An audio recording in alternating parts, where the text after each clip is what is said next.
Donc ce soir, en fait, je vais vous parler de nouvelles approches de design qui vont peut-être, et parce que il y a encore des choses qui sont à stabiliser et à imaginer. Et évidemment, ce sera le sujet de la discussion qu'on aura à l'issue de la présentation. Euh, le sujet, en fait, designer le monde d'après, je l'avais soumis à l'époque. C'était vraiment, on venait tout juste de savoir qu'il allait y avoir, enfin, que le virus était apparu. On ne maîtrisait pas du tout l'impact que ça allait pouvoir avoir à ce moment-là, donc il y a plus d'un an maintenant. Et j'ai décidé de ne pas changer de sujet, pas changer non plus la description, mais en revanche, tout ce que je vais dire à l'intérieur a évidemment été modifié, bouleversé avec les derniers mois que nous avons connus. Alors, avant de démarrer, en fait, je pense je vais faire une petite introduction sur un certain nombre de faits et d'événements qu'on a tous pu voir, juste histoire de resituer et de situer les approches de design dont je vais parler ce soir. Avant de parler de design, je vais parler du monde d'après. Alors ça, je pense que vous avez vu toutes ces couvertures presse. Vous avez vu, alors on a tous entendu parler de ce fameux monde d'après qui a émergé aussi vite quasiment que le virus. Alors pour différentes raisons, avec différents intérêts en fonction des personnes. Donc là, c'est quelques couvertures de presse, donc presse grand public de ces derniers mois et particulièrement la période mars-juillet de l'année dernière. Et encore cette semaine, là, je crois que ça doit être le magazine Challenge qui a fait sa couverture sur le fameux monde d'après expliqué et théorisé par 6 prix Nobel d'économie. Donc ça reste un sujet qui est très prégnant. Alors, il faudrait se poser la question de savoir ce qu'on entend par monde d'après. Peut-être même d'abord, est-ce qu'il y a eu un monde d'avant et si oui, à quel moment il s'arrête? Est-ce que c'est la pandémie qui justifie ça? Alors, pour l'exercice, on va essayer de se projeter un petit peu dans ce qui a été, ce que pouvait être le monde d'avant et la visualisation qu'on peut avoir, ou les premières visualisations qu'on pourrait avoir du monde d'après. Alors tous ces gens y pensent, donc on se dit bah nous sommes sauvés finalement si tout le monde s'attelle à la tâche aussi vite que de trouver un vaccin, le monde d'après il doit pas être si loin que ça et il doit être forcément désirable, il doit forcément être soutenable, il doit forcément être cocher toutes les cases de ce qu'on pourrait imaginer être le monde d'après d'un point de vue occidental qui est évidemment privilégié par rapport à d'autres personnes.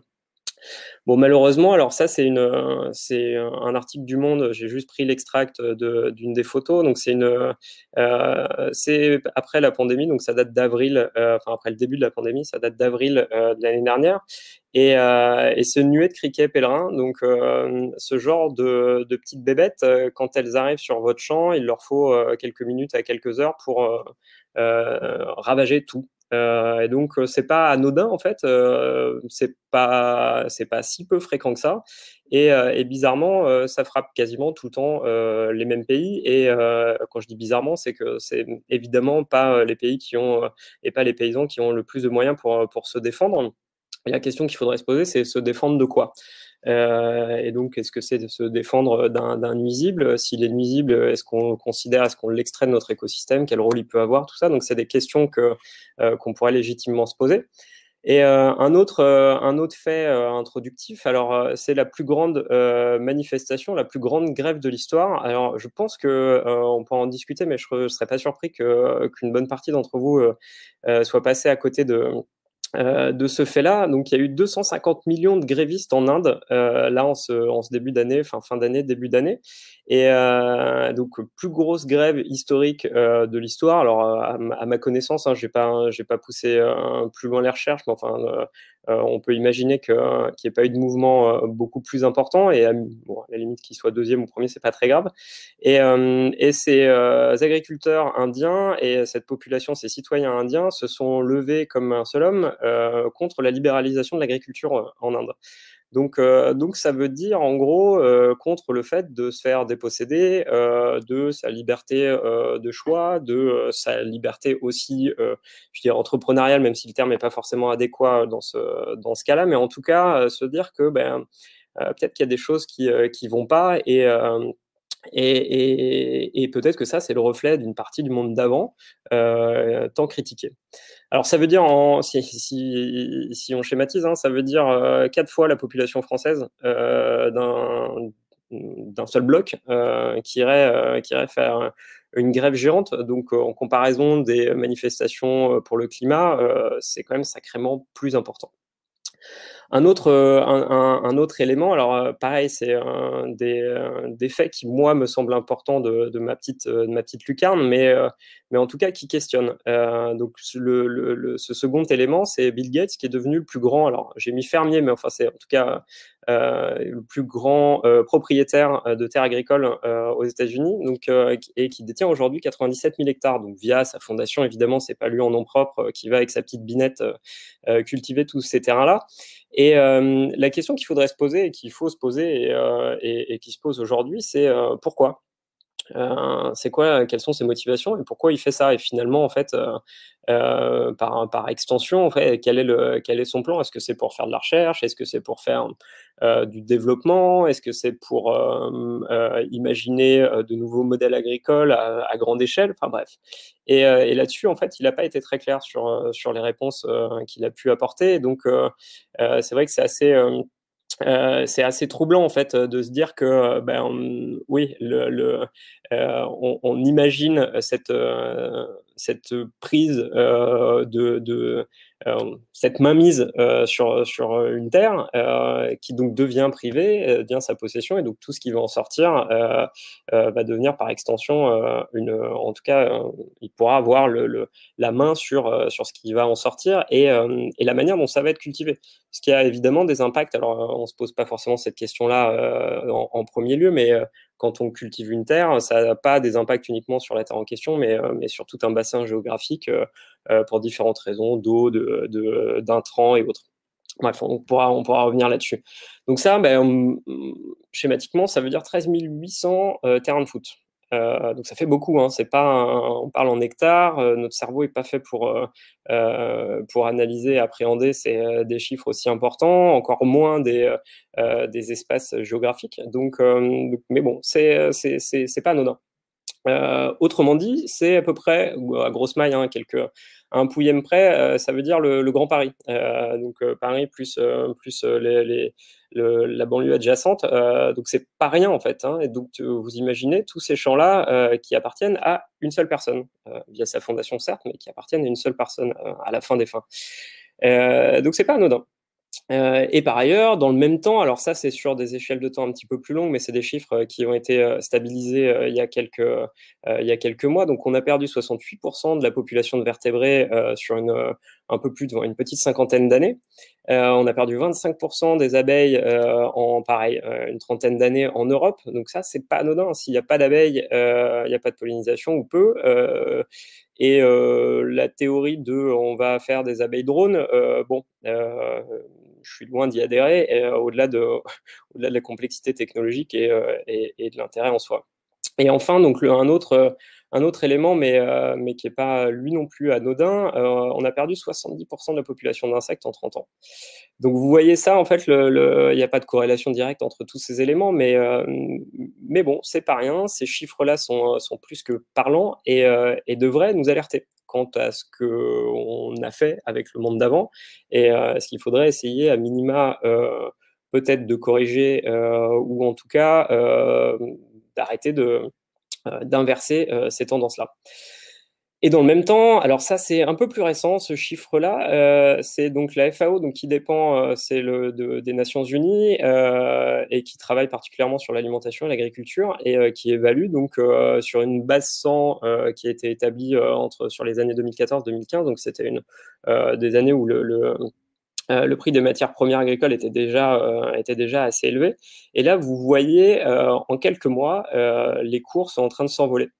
Alors, juste pour mémoire, des cours qui se sont envolés comme ça, il n'est pas exclu que ça a été un des déclencheurs du printemps arabe. La dernière fois, on a eu ce genre de chiffres.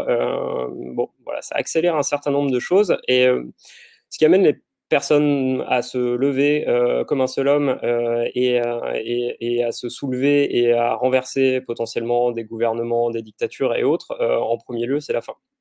Et donc là, ben, il y a fort à parier qu'il y a un certain nombre de pays et potentiellement aussi en France, ça va avoir un impact non négligeable sur enfin, ce genre d'éléments. C'est pas du tout anodin et il serait quand même assez intéressant de s'en soucier. Alors, si on fait un petit pas de côté, qu'on regarde cette équation de la fenêtre de Thomas Pesquet, voilà un certain nombre, alors ce qu'on appelle les tipping points, donc c'est des éléments et des évolutions qui peuvent être de différents ordres. Donc, ça peut être des courants maritimes, ça peut être la fonte de la glace, ça peut être le dégel du permafrost, ça peut être les pluies diluviennes à certains endroits et la saison des moussons. Mais enfin, en gros, là, ce que ce schéma vous explique, c'est que il y a un certain nombre de phénomènes qui sont liés. Et au-delà d'être liés, qui peuvent s'amplifier les uns les autres. Donc, quand on analyse le problème du monde d'avant avec je dirais juste une petite boussole, il y a fort à parier qu'on oublie quand même une grosse partie de l'équation. Donc, si vous êtes dans l'industrie du ski ou du divertissement de plein air dans les Alpes, bon, voilà, il faudrait quand même se poser sérieusement la question de savoir ce que vous allez faire dans 20 à 30 ans parce parce qu'il y a de grandes chances qu'en fait, il n'y ait plus suffisamment de neige pour approvisionner ces stations. Alors, ce serait quand même dommage de prendre juste ce petit bout de la lorgnette parce qu'en fait, on oublie que les menaces, et je reviendrai là-dessus, peuvent arriver de différents ordres. Alors, ouais, il est 18h, 18h et quelques, ça va bientôt être l'heure de l'apéro, et je parle de sujets qui sont pas très fun, mais vous allez voir, en fait, on peut aussi imaginer un certain nombre de choses pour essayer de se battre contre ça. Après, vu d'une autre fenêtre, Rockstrom, donc qui est un chercheur des pays du Nord, a modélisé en fait avec son équipe à Stockholm, donc c'est le Stockholm Resilience Center qui a travaillé là-dessus sur les limites planétaires. Donc en gros, c'est un certain nombre d'éléments importants. Donc ça va le taux d'extinction. Donc l'extinction de masse de mammifères, mais pas que, et jusqu'à l'utilisation de l'eau douce et le cycle du phosphore et de l'azote. Et vous voyez que là, déjà, en fait, on en a dépassé au moins 3. Et quand on arrive dans la zone rouge, c'est des impacts qui sont très loin, très très loin d'être anodins. Et on n'est pas câblé pour intégrer ça parce que ces menaces-là, elles sont là pas depuis hier, encore moins depuis le début du Covid, donc qui a été peut-être une prise de conscience pour certains. Elles sont là depuis un petit paquet de temps et on le sait, et pour autant, on ne fait pas grand-chose pour ça. Et ce serait intéressant de se poser les questions, de savoir pourquoi on ne fait pas grand-chose et qu'est-ce qui nous manque pour passer à l'action. Et on va y revenir. Et en guise de fin, je dirais, d'introduction sur ces différents points précis, ça c'est une carte qui corrèle deux éléments. Donc c'est les pays producteurs et donc les premiers pays producteurs de métaux, extracteurs de métaux, on devrait dire, plutôt que producteurs, parce qu'en réalité, ils produisent pas grand-chose, ils extraient plus qu'ils ne produisent. Mais ça, c'est d'ailleurs un débat sémantique qu'il faudra avoir à plein d'autres égards, et qui corrèle donc cette position dans donc cette position d'extracteur de métaux de leur sous-sol avec les stress hydriques qui sont associés. Donc le stress hydrique, c'est concrètement, il sera pas quand on est dans le rouge, voire dans le rouge très foncé. Là, c'est plus une question de savoir si on peut mettre de l'eau dans sa piscine ou non. La question primordiale, c'est est-ce que tout le monde aura suffisamment à boire pour survivre. Et donc vous voyez que bizarrement, il y a quand même un paquet de pays, pas forcément ceux auxquels on s'attend le plus, qui vont être en sérieux danger. Et alors, de notre petit point de vue de Français, on se dit on est bien protégé, nous on est modéré à élevé, donc c'est pas si risqué que ça. Alors effectivement, c'est pas si risqué que ça. Aujourd'hui, si vous êtes chilien et et il se peut qu'une grosse partie de votre famille par extension, vivent des bénéfices associés à la vente du cuivre. Donc, le Chili est le premier exportateur de cuivre aujourd'hui, avec, je crois, c'est 40% à peu près des extractions de cuivre. Globalement, en fait, pour eux, il se peut que les questions, elles soient pas si anodines que ça, et que c'est un impact sur leur quotidien beaucoup plus important que ce qu'on pourrait imaginer, et pas à long terme. En fait, c'est ça les vrais sujets, c'est que parmi toutes ces menaces, vous en connaissez certainement une grande partie. Après, les échelles de temps sont pas si longues que ça. Donc, on parle beaucoup de 2050 pour les engagements de réduction carbone. Pour autant, en fait, il y a quand même évidemment des échelles de temps beaucoup plus courtes pour prendre quelques décisions qui vont éviter de nous envoyer dans le mur. Et dans le même temps, il y a le Dogecoin. Dans le même temps, un petit malin avec 2 tweets peut faire fluctuer de plusieurs dizaines de pourcents des cours à la hausse ou à la baisse, et donc avoir un impact sur l'économie réelle, parce que quand Elon Musk tweet que le Bitcoin c'est génial, ou à l'inverse, qu'il s'est rendu compte que finalement le bilan à la fin des fins était pas si heureux que ça pour notre survie et pour les émissions de gaz à effet de serre, on se rend compte que le monde d'avant, il ressemble, ou le monde d'après qui est en train de se dessiner, ressemble quand même un petit peu au monde d'avant, amplifié, en tout cas pour certaines personnes qui se retrouvent à avoir un potentiel impact sur nos quotidiens qui est loin d'être anodin.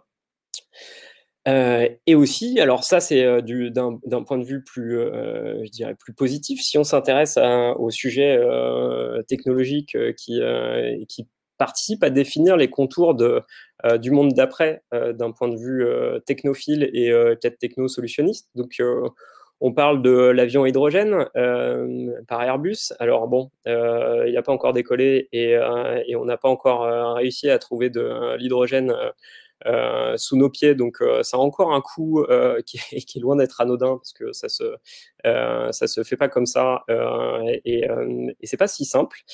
Sur la photo de droite, en haut à droite, c'est des capteurs de CO2, donc c'est les aspirateurs géants à CO2 qu'on va installer évidemment partout pour pouvoir continuer à vivre comme on vivait avant. Sans se soucier de la suite. Impossible, qui est un projet qui a levé énormément d'argent, mais c'est pas le seul sur de la viande de synthèse. Donc en gros, il y a plusieurs il y a plusieurs orientations, je dirais, mais d'un côté, il y a la viande de synthèse, on va faire pousser des protéines animales, et de l'autre côté, il y a les ersatz, où on va reconstituer un semblant de ce qui ressemblerait d'un point de vue extérieur et peut-être gustatif, à de la viande animale, mais qui est en fait de la viande végétale. Et enfin, donc, les 2 derniers exemples, donc, qui sont l'ordinateur quantique, qui dessine un futur et qui là va potentiellement impacter, nous tous nous impacter, parce que il n'est pas exclu que ça bouleverse de la même manière qu'Internet a été une révolution. Il n'est vraiment pas exclu que ça en soit une qui soit au moins aussi importante.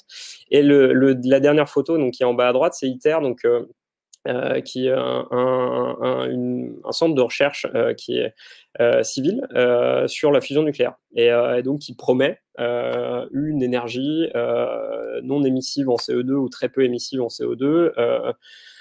Et sauf qu'aujourd'hui, on n'a pas fait la preuve par l'exemple que ça fonctionnait, malheureusement. Et donc, tous ces projets, si séduisants soient-ils, alors, c'est des projets de recherche. 2, les échelles de temps nous envoient quand même dans le mur, malgré tout, et ne résolvent en rien le problème des émissions qu'on va devoir gérer dans les années à venir. Et donc, c'est un pari. Et l'image qui est souvent utilisée, c'est qu'on est en train de sauter dans le vide, et que là, on a tendu les bras et on n'a pas vérifié si on avait un parachute. Donc le constat, c'est celui-là. Donc le constat, il est assez violent, et quand bien même on aurait foi en notre capacité collective via les nouvelles technologies et via les innovations radicales, quand bien même on aurait je dirais cette foi que tout va, parce que là il s'agit vraiment d'une foi, qu'on va résoudre tous les problèmes en claquant des doigts, et qu'à chaque problème on va trouver des solutions si tout le monde s'y met. Pourquoi pas? Les vaccins, d'ailleurs, sont une preuve tangible de ce qu'on est capable de faire de très bien dans des laps de temps très, très courts.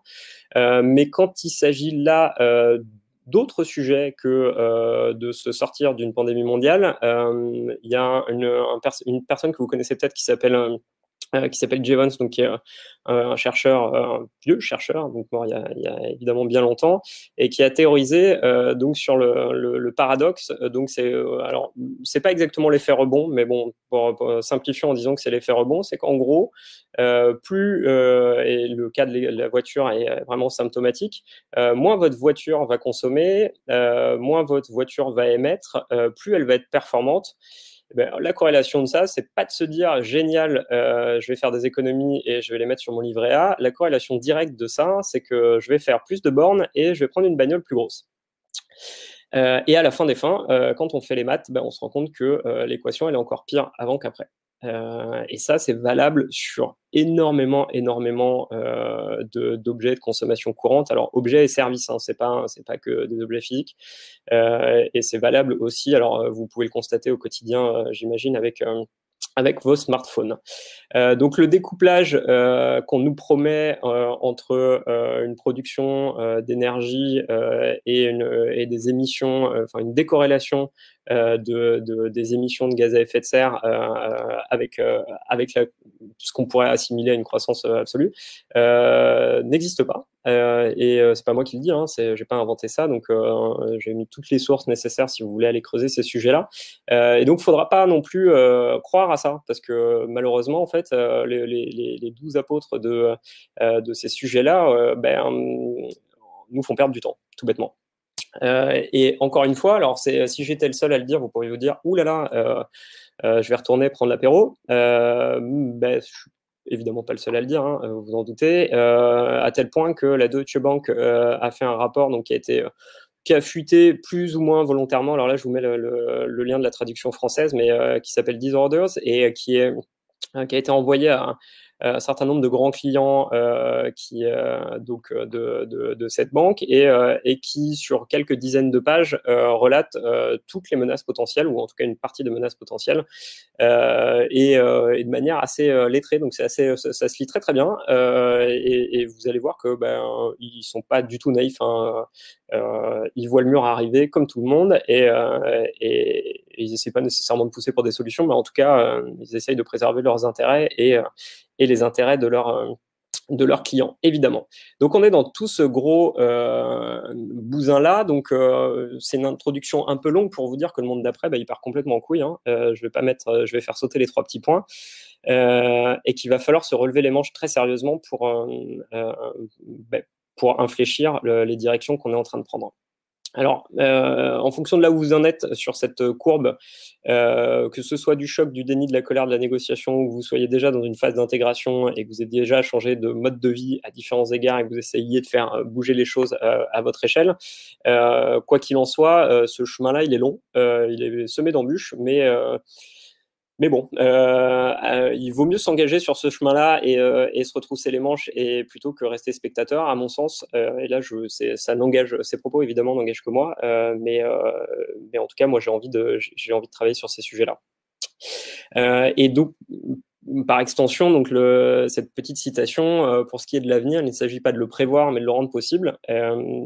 Si on devait uniquement prévoir l'avenir et qu'on se fiait au rapport de Rome, mais au Club de Rome, et donc le rapport Meadows qui est sorti en 72 et avec sa mise à jour il y a quelques années, bon, concrètement, tous les scénarios nous envoient dans le mur, ou une grande partie des scénarios nous envoient dans le mur. Alors la question, c'est si on sait qu'on va dans le mur, est-ce qu'on fait rien et on reste à siroter notre apéro, ou est-ce qu'on se met à l'action? Et moi, j'ai choisi de me mettre à l'action.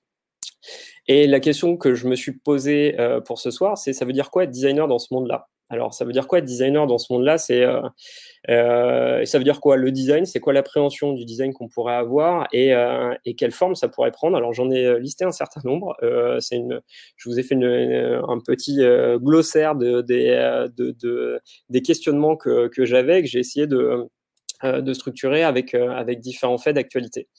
Et pour ça, alors pour ceux qui me connaissent un peu, qui ont déjà assisté à Flupa ou qui ont suivi les vidéos en ligne, j'avais fait une intervention sur le design systémique il y a 2 ans de ça, je crois, et avec voilà, un schéma que j'utilise souvent. Et la première étape dans ce genre de sujet, c'est d'essayer de comprendre le système. Alors, comprendre le système, ça veut dire comprendre qu'on est sur une planète qui est toute seule, au milieu d'un univers qui est froid, hostile et inhabitable. Qu'effectivement, il n'y a pas de planète B. Donc, c'est pas juste une belle image, non, il n'y en a pas.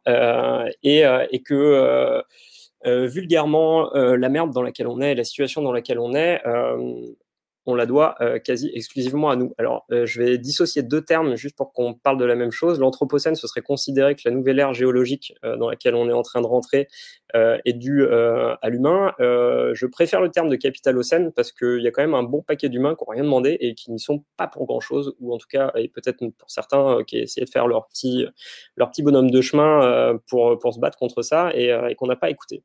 Bon, malgré tout, vous entendrez ces deux, enfin, vous entendrez très certainement beaucoup plus le terme d'anthropocène que celui de capitalocène, mais le constat est sensiblement le même. Alors, à ce constat-là, il y a il y a cette petite équation, alors qui a été publiée dans Nature, donc c'est un travail de recherche qui a dit que on pouvait survivre si on envoyait 110 personnes sur Mars uniquement. Alors, bon, ça a été critiqué. Il y a une autre personne qui a dit que non, une colonie, c'est 24 000 ou 25 000 personnes minimum. Bon, voilà, vous trouverez tous les chiffres. Enfin, globalement, ça fait peu de gens. Globalement, ça fait peu de gens et ce scénar de science-fiction, je suis pas sûr qu'il soit si désirable que ça. Et pour la bonne et simple raison que un site de rencontre et une app de rencontre, le match va être assez rapide. Ouais, j'ai trouvé cette photo très caricaturale. Elle m'a bien fait marrer, cette Allison qui évidemment existe dans le monde réel, hein, comme on peut s'en douter. Donc la première étape, c'est de maîtriser les ordres de grandeur. Alors le premier ordre de grandeur, c'est le CO2 et donc c'est son émission. En fait, les émissions de CO2 auront un impact qui va être l'effet maximum de leur impact, ce sera dans 20 à 30 ans. Donc ça veut dire que concrètement, la situation dans laquelle on est aujourd'hui, on l'hérite d'il y a 20 à 30 ans, et voire un peu plus, et que ce qu'on est en train de faire aujourd'hui aura un impact dans 20, 30, 40 ans, et évidemment en plus, mais en tout cas, l'impact maximal sera à ce moment-là. Donc je dirais, les actions qu'on peut mettre en place aujourd'hui ne sont pas du tout anodines, parce que là, c'est un projet sur le futur. Moi, j'ai 2 enfants. Je ne suis pas sûr d'avoir envie d'assumer de leur laisser ce monde-là sans avoir à minima essayé d'infléchir un certain nombre de directions. Il n'y a pas de retour en arrière possible. Donc cette carte-là, c'est le scénar le pire qui est évoqué par le GIEC, donc un rassemblement de chercheurs qui établit un consensus international sur les impacts du réchauffement climatique, pour la faire très très courte. Et les zones que vous voyez, donc ça c'est le scénar si on ne change rien et qu'on continue comme ça jusqu'en 2100, grosse maille. Et vous voyez qu'en fait les zones qui sont rouges et rouge foncé, elles sont inhabitables. Donc pas parce qu'il y fera 50 degrés, mais parce qu'il y aura une corrélation entre une hausse de température, donc qu'on va voir de notre vivant, et du taux d'humidité. Et quand il fait chaud et très humide, en fait on meurt. On n'est pas du tout fait pour ça. Donc malheureusement, ouais, ça fait quand même un paquet de gens et ça fait des vacances à l'autre bout du globe qui vont être sérieusement compromises. Et l'autre point important, c'est que les petits gestes ne suffiront pas. Donc ça, c'est une petite photo d'un monsieur qui fait pipi sous sa douche. Ça suffit pas. Être flexitarien, faire du covoiturage, voire utiliser uniquement son vélo, rénover sa maison, vivre dans une toute petite maison, etc. C'est que 25% grosse maille du chemin à accomplir. Et en gros, on vit dans un système, donc on s'en sortira pas. Une somme et les injonctions qui vont nous être faites de plus en plus fortement pour qu'on change nos modes de vie, il va aussi falloir changer de système. Il va falloir serrer sévèrement la ceinture, donc pour infléchir évidemment ces choses-là. Et là, bon, je vous laisserai creuser ces sujets, mais ouais, c'est vraiment pas anodin. Et le dernier point, donc, c'est que nous sommes le problème. Donc, pour faire simple, plus vous êtes riche, plus vous émettez. Donc, je connais évidemment pas les revenus de chacun d'entre vous, mais je pense qu'il y a assez peu de personnes qui se situent dans les D1, D2, D3. Donc, c'est les premiers segments, les premiers 10%, les moins riches de la population française. Et en fait, plus on est riche, plus on émet. C'est assez mécanique. Et pour se sortir de ça, c'est sacrément compliqué. Et le dernier point, c'est que notre cerveau n'est pas du tout fait pour appréhender ces infos. Donc tout ce que je vous dis là, ça va rentrer par une oreille, ça va ressortir par l'autre, et vous l'aurez quasiment oublié aussi vite que c'est rentré. Et ça, c'est très malheureux. Et donc le design va avoir évidemment énormément à jouer. Enfin, ça va être un rôle non négligeable dans toute cette équation. Alors la question, on fait quoi là-dedans? J'ai pas de réponse évidemment, sinon je serais pas là ce soir et j'ai pas une réponse. J'en ai un certain nombre. La première, c'est qu'il faut se former, transmettre. La fresque du climat, je pourrais vous en reparler, est un outil formidable pour ça, qui permet de prendre conscience en groupe de manière complètement décomplexée. C'est assez dingue. Il faut aussi mesurer, visualiser donc votre empreinte carbone à tous. Donc si vous ne l'avez pas fait, je vous encourage vivement à le faire. Et ça peut se faire. Alors c'est pas que simplement mesurer l'empreinte directe, c'est aussi tout ce qu'on importe. Donc l'empreinte, la mesure des gaz, d'émissions de gaz à effet de serre, c'est pas que sur l'ordinateur que j'achète, qui va être calculé uniquement sur le sol français, mais sur tout ce qu'il a engendré sur la route, et de l'émission minière associée à l'industrie minière pour les matériaux qu'il compose, et le transport évidemment et tout ça. Et enfin, donc le dernier point, donc c'est que ces échelles-là, quand vous dites si je peux pas faire grand-chose, si je suis déjà moi au max de ce que je peux faire parce que j'ai changé de régime alimentaire, je prends plus l'avion et je me suis mis à faire tout ce que je pouvais, vous pouvez aussi le faire à l'échelle de votre entreprise. Et il y a plein d'outils, donc je vous en ai donné un, mais il y en a plein qui existent autour de ça. Et enfin, donc je vais arriver dans le vif du sujet. Donc l'effet Dunning-Kruger, donc c'est le seuil. Donc plus vous allez vous renseigner, plus vous allez apprendre, plus vous allez penser que vous savez réellement. Et en fait, c'est une douce utopie. Et vous allez vous prendre des murs. Et je suis passé par là, donc je peux en témoigner. C'est il faut du temps, il faut investir du temps pour appréhender ça. Alors quelle perspective pour le design dans ce contexte? La première, donc qui est, pour les différentes perspectives, je suis à chaque fois parti d'un fait d'actualité que j'ai trouvé donc glané ça et là depuis quelques mois. Le premier, donc, c'est qu'on a annoncé l'hiver dernier, je ne sais pas si vous vous souvenez de ce vent froid et qui nous est arrivé et qui est resté très longtemps sur la France. Bon, en gros, ça nous promet des coupures, alors pour l'instant qu'on estime être très courtes d'électricité, mais qui demain pourront être un peu plus longues. Et donc, il va falloir appréhender une nouvelle forme de design qui pourrait s'apparenter au design de la pénurie. Donc là, les questions qu'il faudra se poser, c'est quelle approche du design en cas de pénurie d'énergie, en cas de pénurie de main-d'œuvre, de matières premières, de données, de composants. Quelle approche du design on peut avoir si on n'a plus si on n'a plus de transfo, si on n'a plus d'une telle ou telle pièce. Là, il y a une tension assez forte sur les pièces de vélo. Ça veut dire quoi demain, être designer, si on doit faire avec cette pénurie? C'est quoi les modes d'arbitrage, sur quels critères, et pour donner accès à quel service et à qui?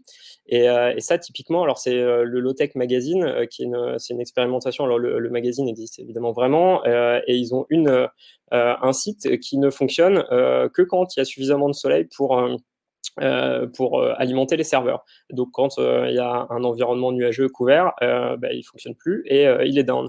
Et donc, ça impose de se poser la question de savoir comment on anticipe ces pénuries-là et comment on arrive à designer des solutions, des produits, des services dans ce contexte-là qui va évoluer. Par ailleurs, donc un autre point, c'est la 5G, ce qui est vrai, ce qui est faux, ce qu'on ne sait pas encore. Il y a eu plein d'articles là-dessus. Je vais pas m'étendre là-dessus, on pourra en parler après si vous le souhaitez, mais je vous invite à vous renseigner sur ces sujets-là parce que c'est quand même assez passionnant. Et là, les questions associées, en fait, c'est la 5G va permettre beaucoup plus.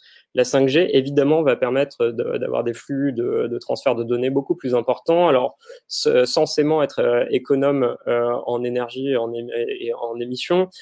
Bon, ça, c'est questionnable, mais le vrai sujet, c'est est-ce qu'il faut continuer cette fuite en avant ou est-ce qu'il faut miser sur la sobriété? Alors, si vous êtes si vous êtes designer avec digitaux au sens numérique au sens large du terme, l'éco-conception, c'est pas complètement anodin. Alors, il y a l'éco-conception de travailler sur évidemment le moins de code possible, le poids des images, supprimer un maximum les vidéos, ce genre de choses. Donc là, je vous ai mis en lien le guide de l'éco-conception numérique qui a été fait par les designers éthiques et l'association. Et bon, vous trouverez plein de ressources, et ça, je serais ravi d'en discuter avec vous si, à l'issue, si ça vous intéresse. Mais il faut aussi se poser la question de la diminution des fonctionnalités.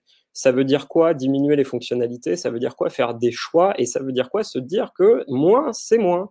Et c'est pas moins pour faire plus, c'est pas cacher la complexité et finalement, en fait, se dire que tout est fluide et simple, mais en réalité, la complexité, la gourmandise de ce qu'on crée existe toujours. Non, c'est se poser la question de savoir si ce qu'on fait a réellement une utilité, et si ça n'en a pas, quel est le mode d'évaluation déjà pour le dire, et si on arrive à se dire que ça n'en a pas, bah, il faut pas le faire, tout bêtement. Et donc la sobriété, ça commence par ça.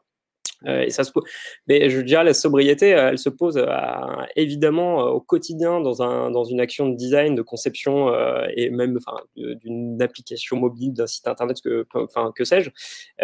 C'est pas anodin en fait, hein, se dire on va surcharger le code, on va traquer les personnes, on va savoir exactement ce qu'ils font, d'où ils viennent, tout ça.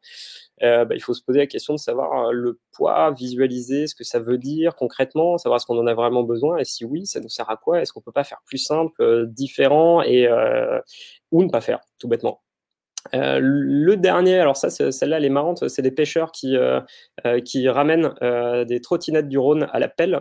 Donc quand je dis à la pelle, c'est par volet de 101. Donc à chaque fois qu'ils vont faire une pêche sous-marine, voilà, avec quoi ils remontent. Donc ces trottinettes-là que vous devez bien connaître parce qu'elles ont jonché les trottoirs des grandes agglos ces derniers mois, dernières années. Alors il y a eu un paquet de ces boîtes-là qui ont fait faillite entre-temps, hein, donc c'est assez savoureux. Et donc là, la question qu'il faudrait se poser, c'est quel est le design de la responsabilité de ces produits concrets. Parce qu'une fois qu'il est créé, une fois que l'application mobile qui permet de le réserver en un clic, tout est seamless, hyper fluide, tout ça, ok, ça c'est génial du point de vue de l'utilisateur, certes. Pour autant, si on applique la loi du pollueur-payeur, comment on fait pour imaginer pouvoir, en tant que citoyen, se retourner contre ces structures-là? Et par extension, du coup, de l'autre côté, ça veut dire quoi la responsabilité de l'acte de design dans ce contexte-là? Alors là, j'ai pris un truc très physique, très prégnant que vous connaissez tous, avec ces trottinettes. Bon, il y en a évidemment plein d'autres, hein. J'aurais pu prendre plein d'exemples.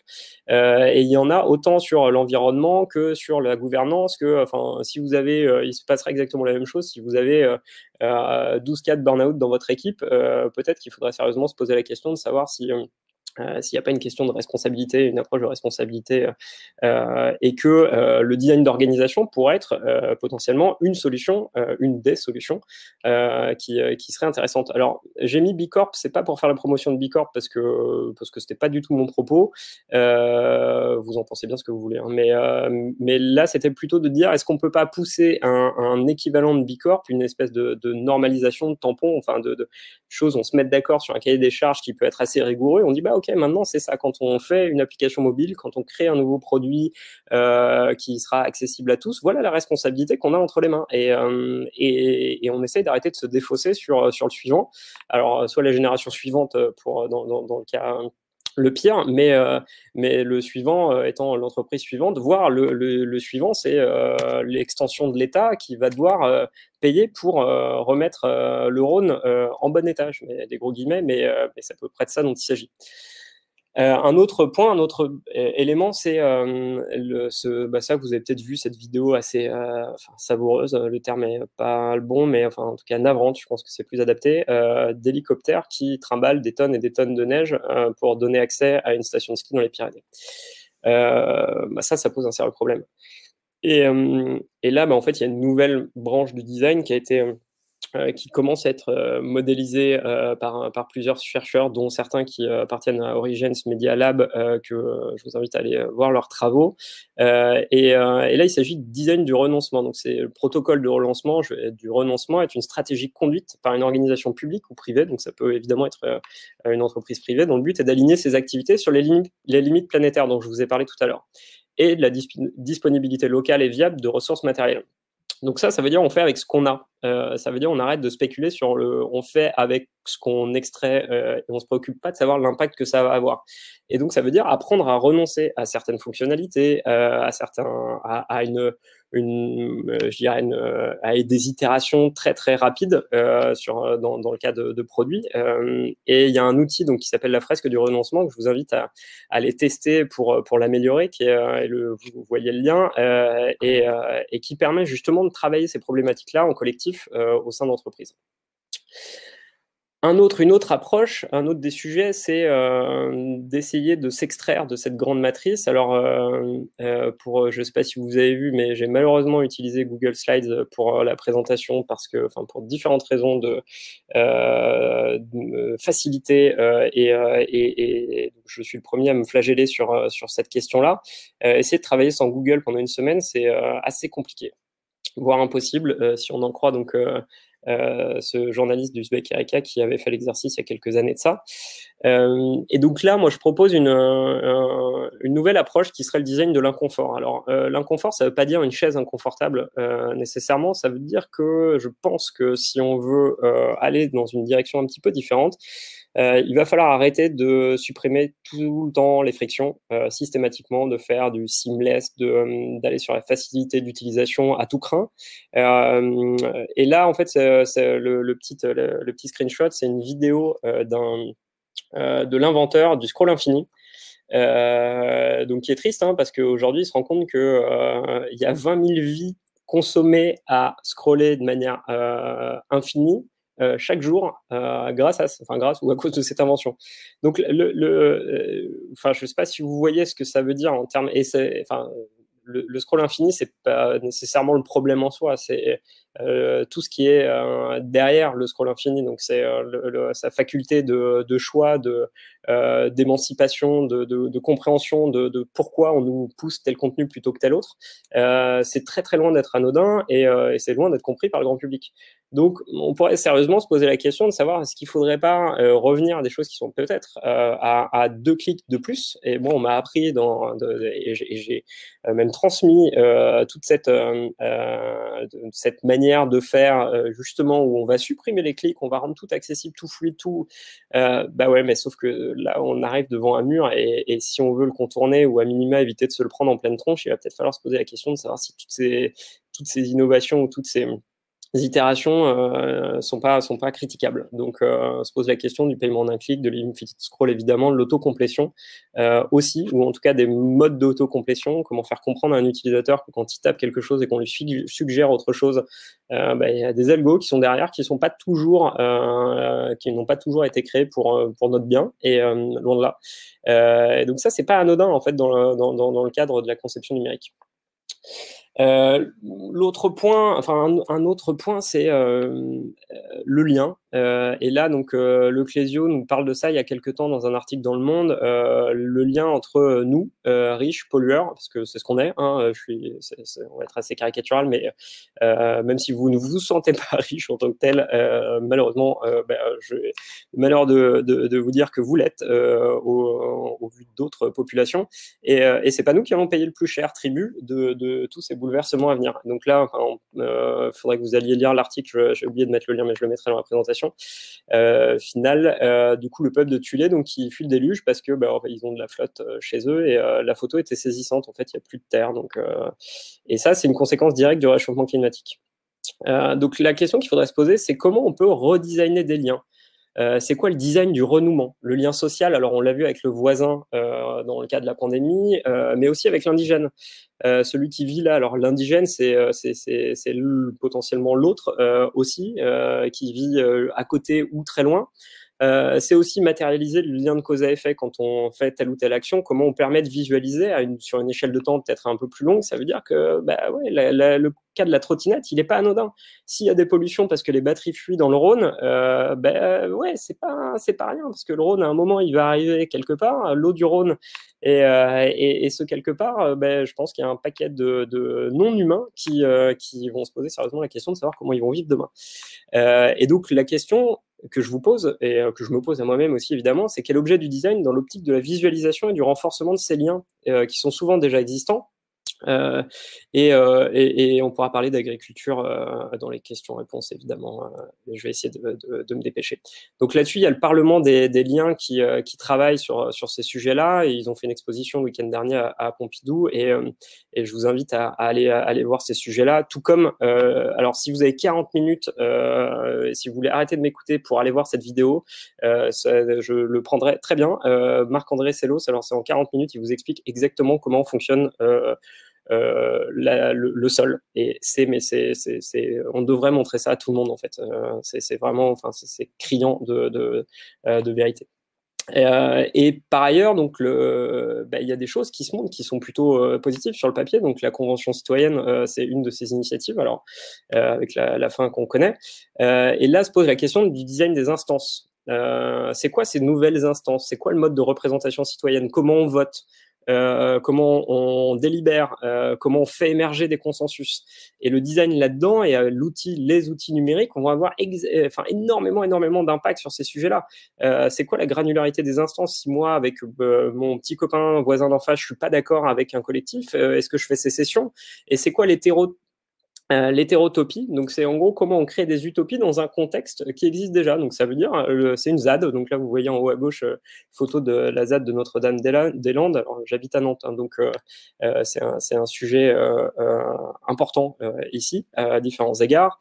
Mais du coup c'est comment on crée ces zones, comment on se libère de ce qu'on considère être comme un impossible en se disant ah oui mais c'est le système, oui mais c'est blablabla. Ouais, c'est beaucoup d'excuses, mais on peut aussi commencer à se retrousser les manches et à faire des choses en petits collectifs autonomes qui travaillent sur ces utopies très réalistes et très concrètes. Et la croissance, donc qu'on a vu, enfin la décroissance à laquelle on a assisté, il se peut qu'elle soit systémique parce que si vous voyez ce graphique-là, c'est la corrélation directe entre l'émission donc l'énergie utilisée et la croissance du PIB. Donc concrètement, notre croissance globale, générale, repose uniquement sur les extractions, les extractions, alors quelles qu'elles soient, hein, mais globalement, l'énergie associée, donc et les énergies fossiles sont intimement liées à notre croissance. Donc quand il n'y en a plus, on n'a pas encore trouvé de solution miracle. Et donc là, ça veut dire qu'il va falloir imaginer une nouvelle forme de design. Alors, décroissance, vous pouvez utiliser d'autres termes. La post-croissance peut être aussi, c'est un sujet qui est assez intéressant, ou la croissance. Et donc là, la question qui va se poser pour des designers qui vont travailler dans des structures qui ont été biberonnées à la croissance, c'est ça veut dire quoi? Imaginer des produits qui ne sont pas destinés à maximiser systématiquement des revenus. Ça veut dire quoi? Imaginer travailler dans une société qui ne va pas voir plus gros, plus grand, plus large, plus international, plus ce que vous voulez, mais qui va travailler à une échelle donnée et qui sera capable d'être beaucoup plus résiliente parce qu'elle réussira à s'extraire de ce diktat de la croissance qui est une invention occidentale, hein, on ne va pas se le cacher. Preuve en est, ça c'était quand j'étais en train de préparer cette présentation, donc vous voyez le terme décroître n'est encore pas accepté par Google, il me propose accroître, c'est sympa, hein. Donc vraisemblablement il y a encore un petit chemin à faire, y compris sur la problématique sémantique. Et je vais terminer sur ces deux derniers points. Donc l'entrevue de Damasio, donc qui parle du technococon, dont vous avez certainement entendu parler, donc je ne vais pas m'étendre là-dessus. Et là, j'aimerais vous parler du design de l'émancipation. C'est comment on rend non obsolète ce qu'on est en train de créer, comment on rend réparable, quelle est la maintenance qui peut être imaginée, et l'interopérabilité associée. Et donc la fuite, évidemment, ça veut dire quoi quand on fuit ce système? Et j'en termine là-dessus avec un dernier point qui est à retenir aussi. 75% de l'alimentation mondiale repose sur seulement 12 plantes et 5 espèces animales. Et si ça vous fait pas flipper, et si vous n'avez pas envie de vous retrousser les manches pour designer autrement le monde qui vient, c'est que j'ai mal fait mon travail. Merci à tous de votre écoute.